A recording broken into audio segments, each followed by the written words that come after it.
Hello. Today I'm going to share with you a little bit about my book that came out a few years ago called Secrets of a Metaphysical Flight Attendant.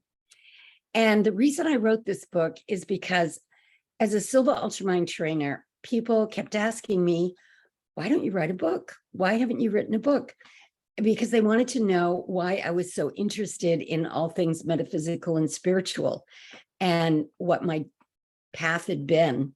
Some of the things I'd come across, of course, you can't cover it all in a 2-day workshop. So I ended up writing the book. It came out a few years ago, and it gets all 5-star reviews on Amazon. People really like it.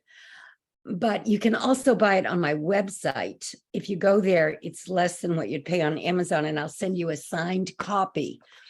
Also, I'm giving a Silva Ultramind workshop the end of September, the 24th and 25th.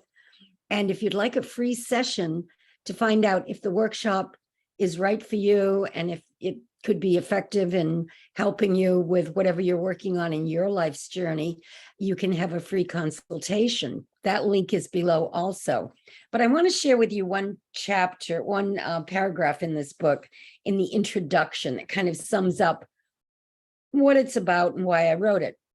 The stories in this book, which span from the 1960s to the present day, are my way to share with you the lessons I've learned. We are all capable of waking up, of stepping into the amazing powers and awareness we were born with. They say life is a journey, but the fun part is that we get to choose the destination. We even get to pick the color of the cushions on the beach chairs. All we have to do is decide what we really, truly want, and it will come to us. Our thoughts and feelings about our reality create our reality. What we believe is what we experience. So I have spent my whole adult life studying manifestation, spiritual healing, the art of creative visualization. I just find metaphysics to be the most fascinating, inspiring, uplifting, infinite topic I can possibly think of. So I really love to dig into it and teach other people how to use many of these techniques. Like I said, if you go to my website, you'll see that I have some courses and a seminar that's coming up in September. So I hope to see you and welcome aboard.